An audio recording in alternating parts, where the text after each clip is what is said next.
magluluto, try natin na magluto tayo ng ginisang pechay sa mushroom. Ayan, gisa muna natin ang bawang, sibuyas. After nun, isunod natin ang kamatis. Ayan guys, gisa-gisa, halo-haloin. Nakatikim na ba kayo niyan guys? Pechay ginisa sa mushroom. Ayan, naka-ready na yung pechay natin at saka yung mushroom. Igisa lang muna natin ang bawang, sibuyas hanggang sa medyo lumambot na po yung bawang. Ayan, igisa-gisa lang muna natin. Ilagay na po natin ang stem o tangkay ng pechay. Yan ang unahin natin kasi medyo matigas po siya para siya ay lumambot. Ayan, tinakpan natin. Ginisa lang muna natin siya, hindi pa natin siya sinasabawan o nilalagyan ng tubig. Ayan muna siya guys. Kung mukhang masarap ang aking luto, ayan, ilagay na natin ang mushroom. Mushroom, dati hindi ako kumakain yan. Pero mula nung tinatikman ako ng husband ko, wow, ang sarap pala ng mushroom. Kaya kumakain ako ngayon. Ayan, ginisa rin natin ang mushroom. Diba? Medyo maganda na siya tignan. Mukhang yummy-yummy na siya. Takpan muna natin para lumambot din konti. Ayan, yan. Ano pa lang yun hindi pa siya sabaw yan. Ano pa lang ng kamatis yan. Parang pinakayon yung katas ng kamatis. Oh guys, medyo matagal lutuin kahit gulay lang siya kasi mabusisi. Ayan, ilagay na natin yung dahon ng pechay. Medyo marami yung dahon ng pechay kasi nilahat namin yung hiwa ng pechay. Inubos na namin para medyo marami-rami tayong makain. Ayan, sana masarapan ang kakain ng aking niluto. Pechay sa mushroom. Ayan, takpan uli natin. Okay. Ilang minuto, ayan, open. Medyo nakulob na yung pechay pero wala pa siyang wala pa po siyang sabaw. Ginisa-gisa lang muna natin. Bagong style ng pagluluto. Dati pag magluluto tayo ng gulay, di ba, mostly lalagyan natin ng sabaw para lumambot yan. Hindi, ginisa muna natin. Hindi muna natin lalagyan ng sabaw or ng tubig. Gisa-gisa lang muna guys. Ayan.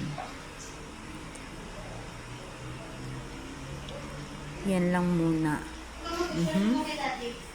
Diba?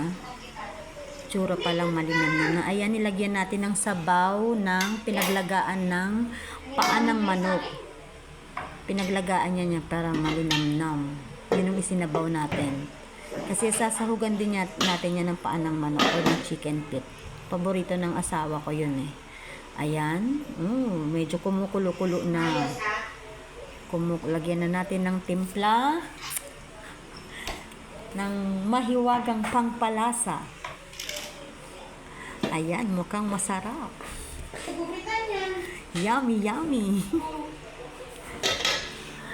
Ayan, medyo may nakikita na tayong kumukulo-kulong sabaw. Ilagay na natin ang chicken feet. Nilaga yan natin. Hindi na natin siya ginisa.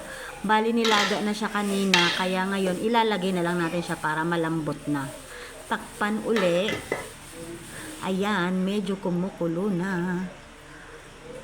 Yummy, yummy po ang ating ulam ngayon. Ayan, haluin na parang halukay ube. Ay, ang sarap. Yan po ang ating ngayong niluto. Ginisang pechay sa mushroom. Sinahugan po natin siya ng chicken feet. Ayan, kumukulo na. Ang tagal pa bang maluto? Mukhang masarap ang aking maluto. Mapaparami na naman ang ating kain. Sira ang diet. Ayan.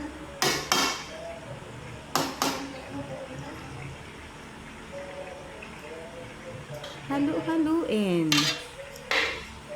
Okay. Takpan ulit. O, diba guys? Ayan, mukhang masarap siya. Mukhang masarap na. Ah, yan, simpleng luto lang pero siguradong masasarapan kapag kumain ka. May iba kasing luto na kahit simple lang, makikita mo talaga na malinamnam siya. Diba guys? So ayan oh, parang nakakagutom na, diba? Makita mo parang kumukulo yan, ayan. Luto na siya, nakahain na. Then tayo magsalo-salo na, 'di ba? Ang gandang tignan. Yan na po yung resulta ng aking niluto. Ayan, kakain na kami kasama si Mother. 'Di ba? Mahilig din po diyan si Mother sa sa gulay. Ayan, siya po yung nanay ko, sabay kami lagi kumain, lalo na pagka Sunday, wala pong pasok, sabay-sabay kami kumain, kaming tatlo, si Mother, ako at saka yung asawa ko. Ayan po, kakain na po si Mother. Nauna na ako kasi talagang gutom na ako niyan eh. Gusto ko nang matikman yung lasa ng niluto ko. Ayan, si Mother mag-uumpisa pa lang kumain. Okay, kain tayo guys. Ayan. Panoorin niyo kami kung paano kumain ng aking niluto. Ginasang pechay sa mushroom na sinahugan ng chicken feet.